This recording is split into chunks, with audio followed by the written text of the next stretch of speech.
I'm Glenn Turman. African Americans have long been acknowledged for their creativity and genius in theater, dance, music, art, and literature. But there's another kind of creative contribution African Americans have made, and that's the art of invention. From the moment you turn a doorknob, flick an on-off switch, start your engine, stop for a traffic light, take an elevator, watch a missile launch, or talk on your cellular phone, you've come into contact with an invention or innovation created by an African American. Since records of inventors' race weren't kept when the U.S. Patent Office was established in 1790, we may never know exactly how many patents were issued to African Americans.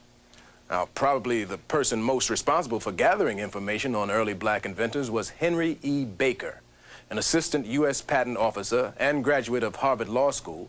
Baker dedicated his life to uncovering and publicizing the contributions of black inventors. Under the auspices of the U.S. Patent Office, Baker sent out letters to lawyers throughout the country asking them to identify any black inventors they may have filed patent papers for. In 1913, patent lawyer B.J. Nolan of Chattanooga, Tennessee wrote, "I never knew a Negro to even suggest an idea, much less try to patent one. And I've dealt with them Negroes all my life." Baker didn't let letters like that discourage him. By the time of his death, his work produced 4 massive volumes and uncovered some remarkable inventions patented by black men and women. In 18th century America, one black man of inventive genius made a name for himself, a tobacco farmer named Benjamin Banneker. He resembled Benjamin Franklin in stature and was one of the country's most brilliant mathematicians. Inspired by the theories of Copernicus, Banneker became a self-taught astronomer at age 60. In 1754, at the age of 24, Banneker made a clock entirely out of wood, which remained accurate for nearly 40 years. He was one of the surveyors in the planning of Washington, D.C., and a scientific genius. With borrowed books and instruments, Banneker taught himself the fundamentals of astronomy, keeping a journal of his calculations. Besides predicting the weather and seasons, Banneker used his almanac to extol the achievements of blacks beyond himself. When he included a poem written by the renowned poet Phyllis Wheatley, he wrote, "Africans and their descendants are capable of attaining a degree of eminence in the liberal sciences. Benjamin is not the only proof." Wheatley's poem perhaps best echoed their feelings about the injustices of human bondage. Should you wonder from whence my love of freedom sprung? I young and live by seeming cruel fate was snatched from Africa, fancy happy seat. What pains excruciating must molest, what sorrows labor in my parents' breast. Steeled was that, should and by no misery moved, that from a father sees this babe beloved. Such my case. And can I then but pray others may never feel tyrannic sway? Just as Banneker loved the stars, James Forten of Philadelphia loved the sea. One of the original abolitionist leaders, Forten invented a device around 1800 that aided in the control of sails on ships. He amassed a fortune, built his own sail factory, and worked on the Underground Railroad helping slaves to escape.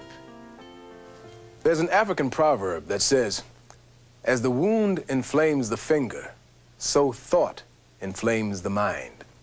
And despite their circumstances, slaves created a number of inventions before the Civil War. Until they were considered citizens, however, African-American inventors were ignored, prohibited from securing patents, or slave owners took credit for their discoveries. Such was almost the case of Benjamin Montgomery of Virginia, who invented a propeller specifically designed for river steamboats. Montgomery was owned by Joseph Davis, brother of Jefferson Davis, the future president of the Confederacy. Now, when the brothers tried to patent Montgomery's propeller, Attorney General Jeremiah S. Black enacted a decision in 1858 that prohibited owners from doing so. As a result, any slave invention during the next 12 years went undocumented.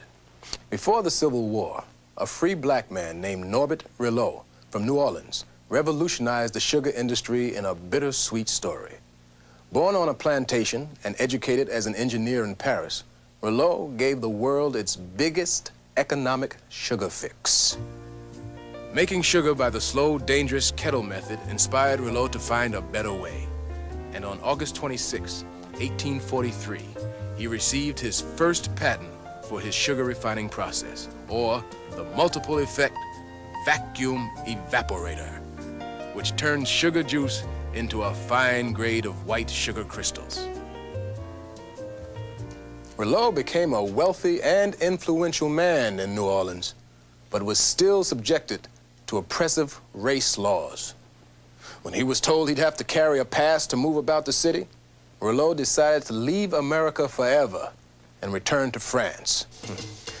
France's gain was surely America's loss.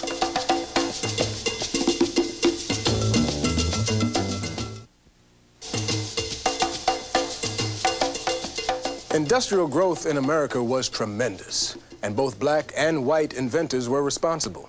By 1870, the patent restraints for blacks had been lifted and signaled an explosion of inventions to come. One of those inventions was from Jan Metzeliger, a black immigrant from New Guinea who settled in Lynn, Massachusetts, the center of the shoemaking industry. Now, his invention revolutionized the shoe manufacturing industry and created thousands of jobs. Prior to Metzeliger's invention, connecting the leather uppers to the soles of the shoes was done by hand, a process called lasting. He wanted to make shoes affordable for everyone, and after working secretly at night for 10 years, Metzeliger created a lasting machine that could turn out a complete shoe. His drawings, however, were so complex, the U.S. Patent Office couldn't believe the machine worked, so an official was sent to inspect it. And on March 20th, 1883, Jan Metzeliger was issued his first patent. Metzeliger tried unsuccessfully to market his invention himself and sold the rights to his invention for stock in a new company. He took to performing in plays, but died a forgotten inventor before he reaped any financial rewards. Metzeliger's recognition finally came a century later, when a postage stamp commemorated his name and a bridge in his honor was dedicated in his hometown of Lynn, Massachusetts. With the introduction of Henry Ford's Model T, cars began to move horses aside, and America shifted full speed ahead. Between 1871 and 1900, more than 300 patents were awarded for inventions and innovations by blacks. Inventors have become a part of American folklore as well. If you've ever heard the phrase, the real McCoy, you know what I mean. The phrase was coined for a master inventor, Elijah McCoy, who ultimately patented over 60 lubricating systems, including an air brake system for railroads. In the late 1870s, most machines, including trains, had to be stopped every time they needed oil. The oilman would walk the length of the train and oil all the moving parts. McCoy devised a method for oiling machinery as it was running. And on June 23rd, 1872, he received a patent for the lubricating cup. McCoy believed in producing quality work. As a result, his lubricating system was used on locomotives, machinery in factories, and on engines of transatlantic steamships around the world. McCoy's system was so effective that buyers of new machinery would ask the sellers, "Does the equipment have the real McCoy?" If it didn't, they wouldn't buy it. So if you want the genuine article, the real thing, just ask for the real McCoy.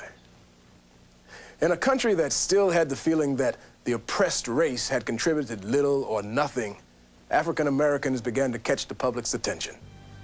Exhibits at the 1895 Atlanta Exposition and the 1907 Jamestown Exposition gave black inventors the opportunity to showcase their accomplishments.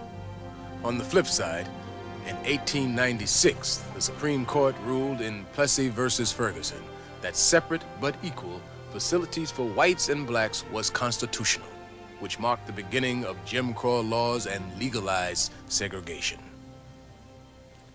Despite the trials and stresses of life, people enjoyed their recreational time and hobbies were springboards for inventions.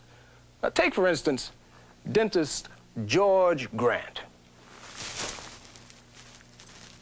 He loved playing golf. And on December 12, 1899, he received a patent for an object that golfers have been using ever since. The golf tee. Before Grant's inventions, players would form cone-shaped mounds of sand with their fingers on which the ball sat. Now today, this tooth-shaped invention has improved many a golfer's drive.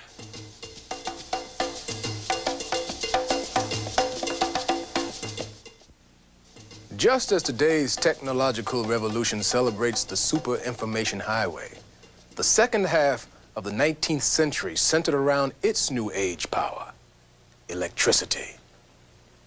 In every school book, the name of Thomas Edison and Alexander Bell are imprinted in our minds.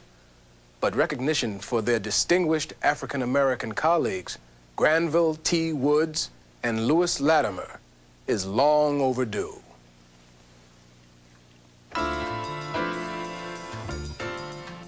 Lewis Latimer was a self-made man who became a pioneer in the development of electricity.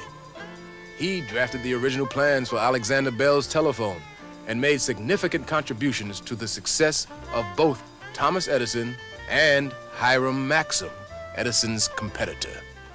While employed with Maxim, Latimer perfected Edison's light bulb by making improvements in the incandescent electric lamp in 1882. He then supervised the installation of electric lighting systems in major cities around the world. Known as the Black Edison, Granville T. Woods was an electromechanical genius. Like Edison, Woods was years ahead of his time and founded his own company to research, manufacture, and market his electrical inventions. His versatility resulted in 65 patents relating to electricity, from electric railway cars to an incubator for hatching chicken eggs. When the first subway rail pulled into Grand Central Station, Granville Woods had made his mark. In 1901, he was issued a patent for the third rail system, still used in subways today around the world. Concerned about the number of train collisions, Woods developed a railway telegraphy system, which improved train safety by letting the train engineer know how close his train was to others. And in 1899, he received a patent for an amusement apparatus. Woods' two-track ride, originally invented for indoors and outdoors, evolved into what we now know as the roller coaster.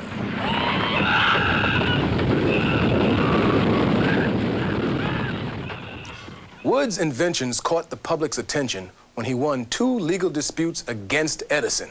In fact, when Edison lost the second action, he asked Woods to come work for him. But Woods, whose patents were bought by General Electric, Bell Telephone, and Westinghouse, decided to remain on his own. By the turn of the century, a surge of inventions was well underway. African Americans received an estimated 1,000 patents by 1913 in nearly every field of industrial arts, machinery, transportation, agricultural, and electrical devices. Garrett Morgan was constantly thinking about the future. He'd say, if it's in a book, you can do it. If it's not, then use your imagination. And despite having only a 6th grade education, Morgan's inventions, the traffic signal and the gas mask, became 2 of the world's most significant safety-related devices. On July 25th, 1960, an explosion rocked a mining site. 3 rescue teams died attempting to save the miners. But Garrett Morgan, wearing an invention he called a breathing apparatus, entered the toxic mine and pulled the surviving men to safety. Morgan's invention came to rescue again during World War I, when British and U.S. troops needed gas masks to fend off Germans' newest weapon, poison gas. Back in the States, city traffic was hazardous. Morgan witnessed a terrible accident and developed the first illuminated traffic signal, which alerted drivers to proceed with caution. Garrett Morgan received his patent on November 20th, 1923, which he later sold to the General Electric Company for $40,000.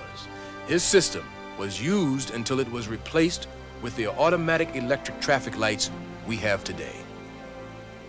Like inventors, African-American scientists have made phenomenal contributions as well. Grammy-winning composer Stevie Wonder even wrote a song about one of them. Dr. George Washington Carver, best known for his work with the peanut and its 300 or more derivative products, which include instant coffee, bleach, tan remover, metal polish, paper, ink, shaving cream, rubbing oil, linoleum, paint, and plastic. Carver was a man on a mission.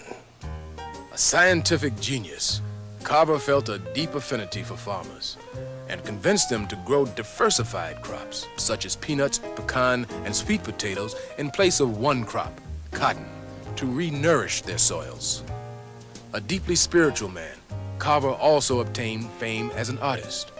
His varied interests led to his close friendship with Henry Ford, who shared his fascination with synthetic rubber. Carver's research as an agricultural chemist won him international acclaim. When Carver died in 1943 in Alabama, the governor and crowds of people came to honor him. The U.S. Postal Service issued a memorial stamp for the man who was dubbed the Savior of the South. Madam C.J. Walker became a millionaire as a result of her hair care products. And although she didn't patent any of her products, she was a pioneer entrepreneur and an inspiration to women around the world. In 1885, Sarah Good received her patent for a folding bed, a forerunner of today's sofa bed. Sarah Boone was issued a patent in 1892 for her improvement to the ironing board. Alice H. Parker wanted to warm each room in her building with centralized heating and received a patent for her improvement on the heating furnace in 1919. And Harriet Bradbury patented her torpedo discharger for submarines in 1943. Ellen Elgin, who patented a financially successful clothes wringer in the 1880s, sold her device to an agent for $18. Elgin's feelings mirrored a long-standing practice of black inventors, both men and women, who chose to sell their inventions to whites or white-controlled corporations for fear of their inventions losing value if their true identities were known.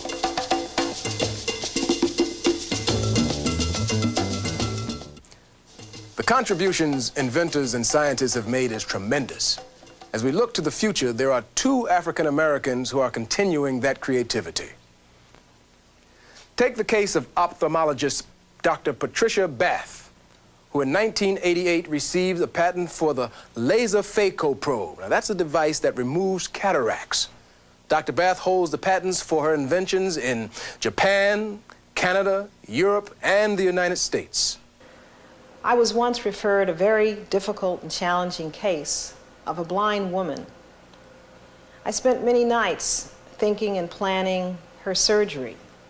And then, by divine inspiration, an idea occurred of a new way to remove cataracts using a fiber-guided laser. I realized that this technique was a great improvement in cataract surgery. I then conducted some research studies in Berlin, and it was at that point that I developed my first of many prototypes of the laser phaco probe.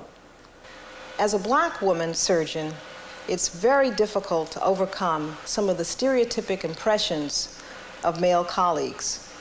When I joined the faculty of UCLA in 1974, I was the first woman faculty member in the Department of Ophthalmology. I imagine my colleagues did not feel that I could be equally gifted and skilled. However, I now accept the challenge because it made me struggle to be the very best. Engineer Lonnie Johnson strikes a chord of success in 2 very different worlds with his invention. I've been an inventor all my life. As long as I can remember, I have been tinkering and making things work. So I decided to do a water gun or something simple that most people could appreciate. and use the revenues from that invention as a stepping stone to allow me to do some of my more challenging ideas. The role of the inventor is like the barnstormer, the guy who comes in and shakes everything up and is able to take on the big boys. From telephones to electric street lighting, from refrigerated trucks to automatic transmissions, and from artificial heart stimulators to space shuttle retrieval arms, African-American inventors have triumphed over adverse conditions and continue to contribute to scientific and innovative discoveries that benefit the global community. We've met just a few of the men and women who are making it happen. We hope that you will visit your local library and continue the journey.